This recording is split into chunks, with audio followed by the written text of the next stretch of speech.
Hello and welcome to Work the Game. My name is Brian, and in today's guide, we're going to be breaking down and getting you ready to jump into the Crucible and hopefully enjoy your experience.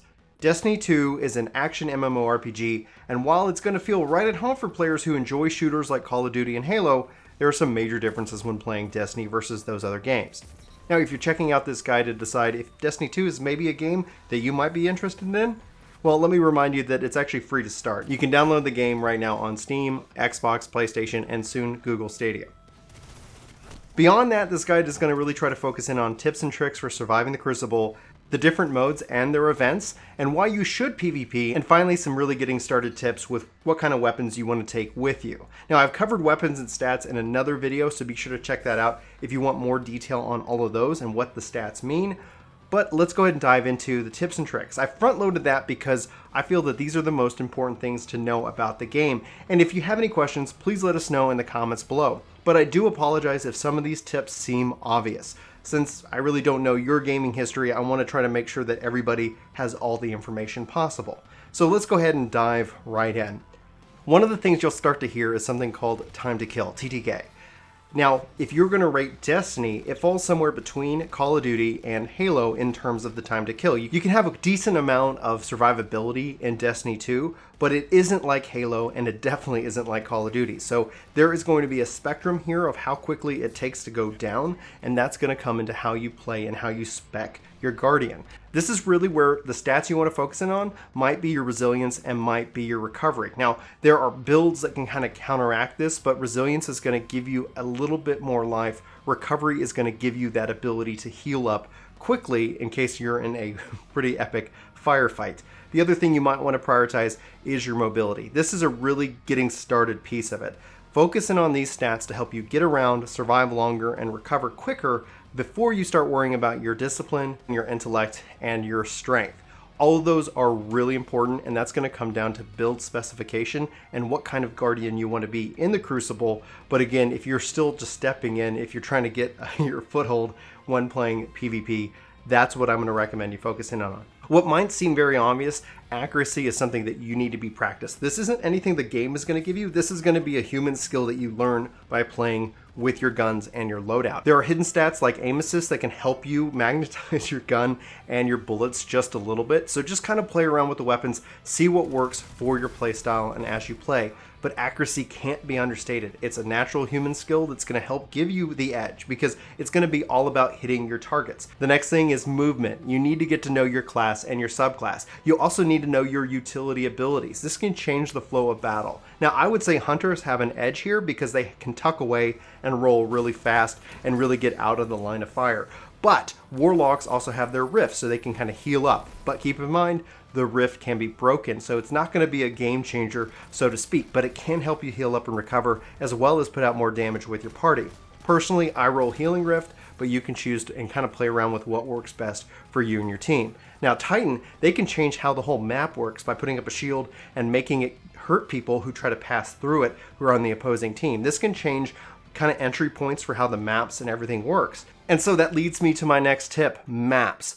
Get to know the maps and how they work, both horizontally and vertically. What I mean by this is that if you're struggling and you're kind of nervous, jump into a private match. You can jump in and just kind of walk around the maps and kind of see where people might attack. Now, this is going to be no substitute for human experience, mind you. There's a lot to do here, and it's going to give you, obviously, a good look at what you're going into. Now, I don't expect you to have perfect map memory, especially when starting this game, but I'm just advising that if you're a bit nervous, if you're nervous to step in, also jump into the private match. You can go in with a friend and you guys can play around, you can shoot each other, you can actually have a really good time and build up a confidence level. One of the things Destiny does not do is offer a kind of a bot experience. If it did, I think that would actually be superb to help ease more people into PvP, especially because quests and more require it from time to time, and we're going to talk about that here more later in this video. But I want to stress that you want to know the map that you're playing on as best as you can. The only really way to do that is getting experience.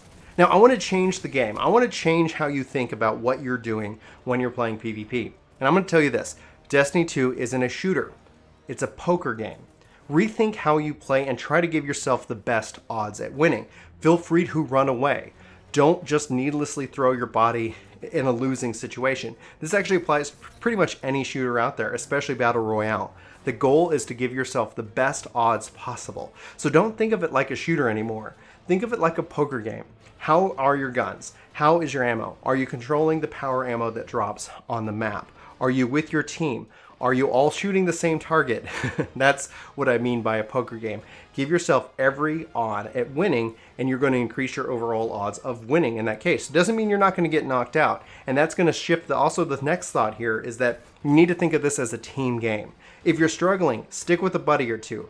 Now, personally, when it's late, my eyes might be tired. It's been a long day. You've been in the office all day, came home, kids needed you, you're busy. That's life, right? But if you're tired and you still want to PvP, focus in on who's actually doing better than you in your party. If somebody is leading the party board, team up with them. Throw your body in front of the bullets that are hitting them because they're going to take out more targets for you. If their accuracy, if they're firing on all cylinders, it's a team game. It doesn't matter if you die. It doesn't matter what your KDA is. It doesn't matter. Shoot for the win, not the L. A lot of players, a lot of individual players lose sight of this. They think that it's them and their KDA is the only thing that matters, and that's what they show off. That's all well and good, and I'm not going to judge them one way or the other.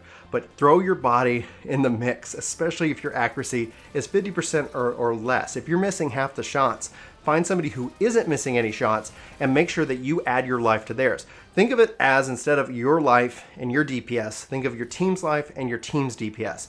That's really what's going to make the difference between the L and the W when it comes to a team-based shooter game. Obviously, all of that gets thrown out the window if you're playing Rumble, but we'll talk about the modes here more in a second.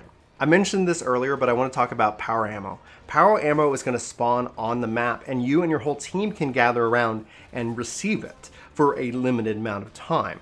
Now, it doesn't spawn as often as it did. That was one of the really solid adjustments that Shadowkeep brought in, New Light brought in to the overall game. So that means you're not constantly being bombarded by power ammo, but you want to control it, you want to lock it down, because that's going to give your whole team the edge. Your whole team, whether you're rocking rockets, grenade launchers, swords, linear fusion rifles, or more, you're going to give yourself a great advantage at taking out the opposing team if you prevent them from getting the power ammo and you control it yourself. So now let's talk about more about survivability.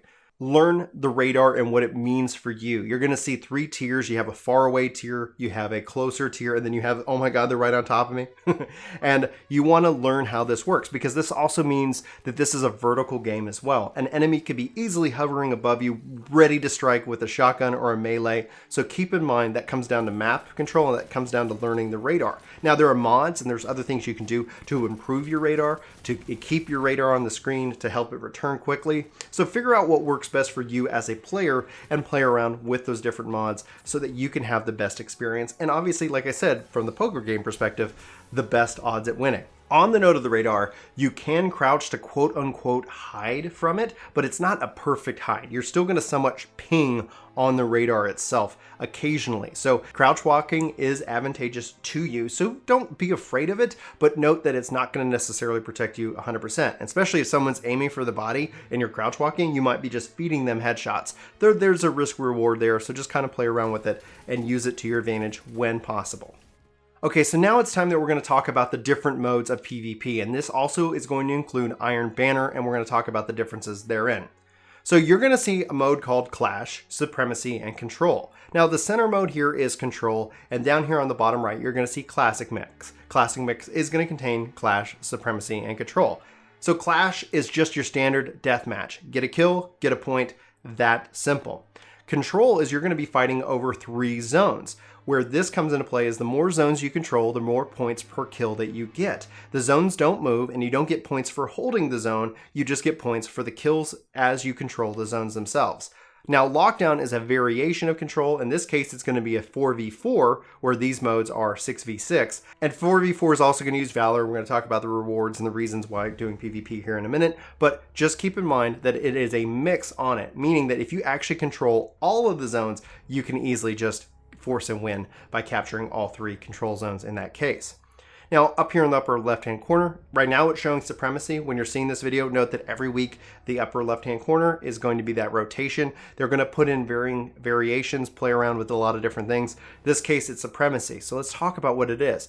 Supremacy is like a death match, except for you drop kind of an engram, a token of yourself when you die. If the enemy picks it up, they get an extra point. If your team picks it up, they deny the enemy that extra point. So it gives a risk versus reward. You're going to see the tokens, you're going to see their engrams out on the field. So you can go try to collect them, or you can try to recover them. So that's kind of the mindset. Now, it's risky because if you do go in to collect and they just wreck you, you're going to feed them more points, as well as an easy engram for them to collect. All of these modes reward Valor with the exception of Survival. This is going to be a glory playlist. This kind of replaces their competitive playlist that they used to have. This is a 3v3 round-based winner take all. You're going to have so many lives that you're going to have to survive through, aka Survival. Personally, it is not my enjoyment. I don't enjoy round-based multiplayer shooters, but that's just kind of where I fall. So feel free to come play around in this. Glory is a part of your reputation that we're going to talk to here just in a minute, because it is a little bit different than Valor that the rest of these reward.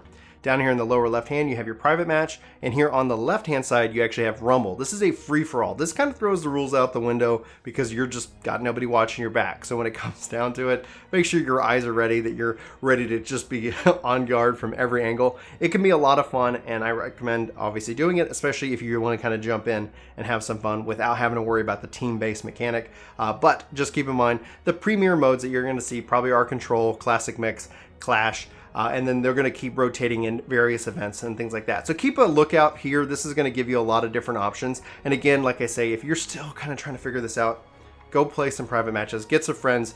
You're going to have some fun. I guarantee it. So now we need to talk about Iron Banner.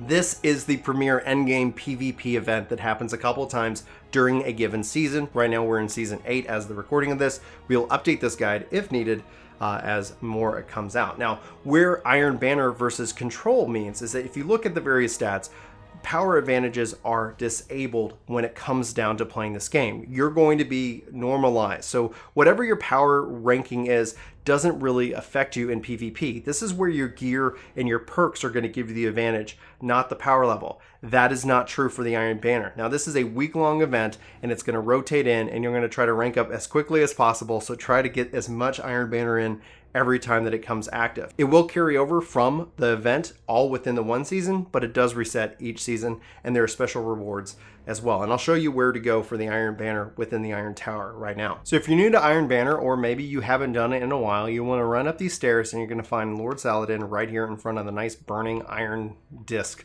We'll just call it that for now. Now on the map, if I pull it up here for you, you're going to see him listed right here, right next to pretty much Shaxx, except for he's on the upper tier. So again, you can track that. So when you do jump into the tower, you can easily have it mark him for you. So just come talk to him. This is really what you want to grab. This is the same thing with PvP. When getting started, you're going to go want to grab those bounties. So grab some bounties, grab any pursuits that he has, and jump in and start playing. Again, this Iron Banner is a week-long activity, so you're going to want to grab as much as possible.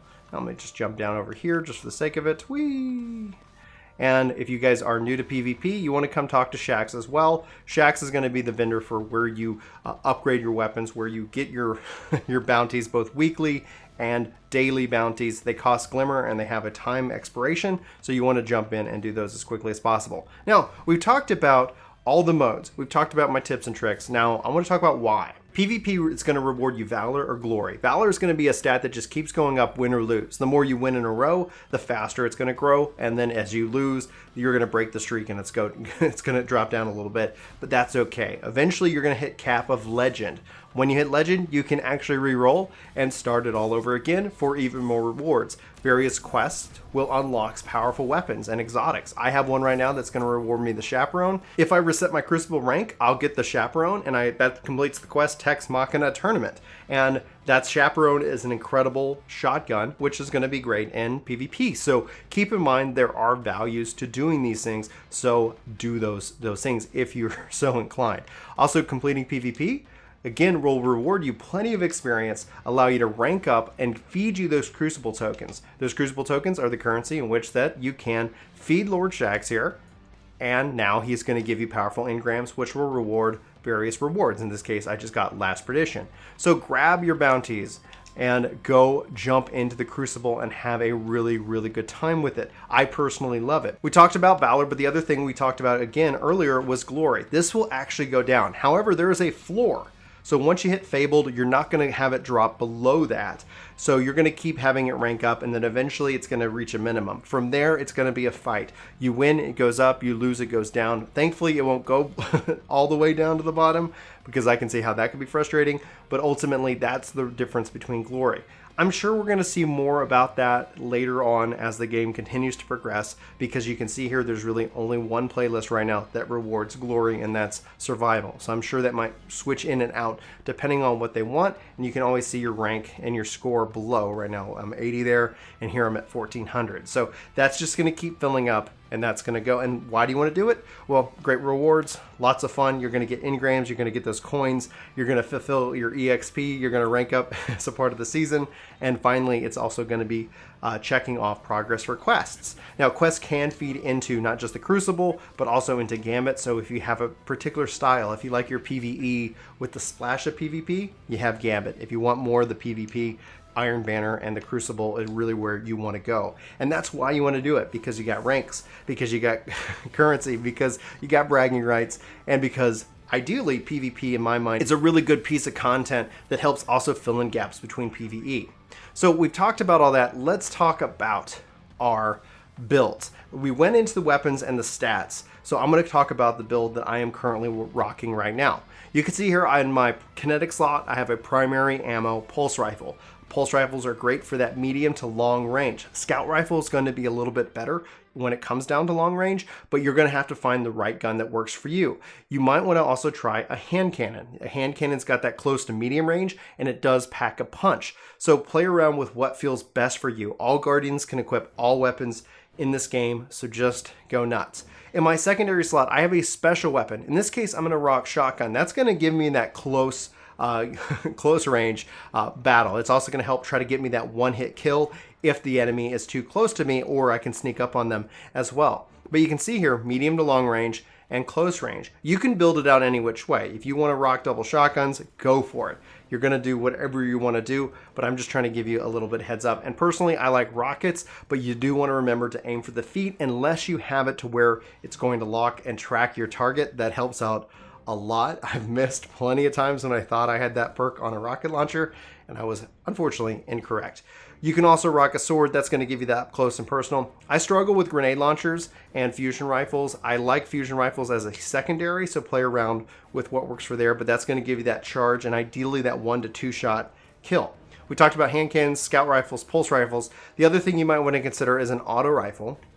An auto rifle is going to be great for that close to medium range. So if you find yourself really kind of constantly in the fray, you can put out a lot of damage. So find a gun that's going to work for you. There's probably plenty of guides, build guides online, and we could probably do a more specific build guide setup by the different classes. Look forward to that into the future. We got plenty more guns to collect, but just keep in mind that when it comes down to your play style, set yourself up for success. You can see here, this uses primary ammo. Secondary ammo is more powerful, it's more specialized. If you're watching PvP footage, you'll notice that you start with a very limited set of special, and if you get killed or you kill, they're going to drop special for you, so it can keep filling itself up. One of the great perks that I love about this shotgun is auto loading. So as I collect that special ammo, it's loading it automatically into my shotgun so that when I switch to it and I ready it, it's going to have a huge impact. So you can see here with my impact and range, that's going to be something you're going to want to really focus in on. If I hover over different guns, you can see impact and range slightly different. Green is going to represent, obviously, the boost of power to it, but at the same time, note that you can see lots of red as well. So you want to focus and look at what guns are going to give you a good amount of impact, but range also is very important because it's going to have that damage fall off. So if you're rocking a scout rifle, if you're rocking a pulse rifle, if you got a lot of range, that can help reduce the damage fall off and thus make every shot count for more, which all comes back into the final loop of accuracy. Hit your targets as best as you possible. PvE and PvP are different birds, and it's really quite fascinating how Destiny kind of weaves them all in together. But that's going to be my piece. Those are my tips. That is PvP in a nutshell. Hopefully this guide has been a help. If it has, be sure to hit that like button, be sure to hit that share button, hit that subscribe button, and join the workforce here at Work to Game. Let me know if you have any questions in the comments below. If there's anything I missed or you want me to go into more depth on, please let me know as well, and we'll be sure to try to keep these guides rolling out for you so you can hopefully have an incredible experience with this game as it evolves into whatever it's going to become. We're going to be sure to be right there with it. So anyway, for Work to Game, my name's Brian. Thanks so much for watching this video. Hope you have a fantastic day, and I'll talk to you soon. Take care. Enemy team has no reserves left. Finish them. 1 minute left. The enemy is out of second chances.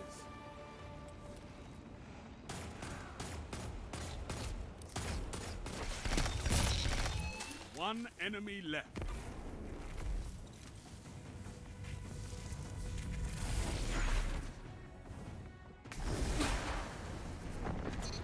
Enemies down. All lives expended. Total victory!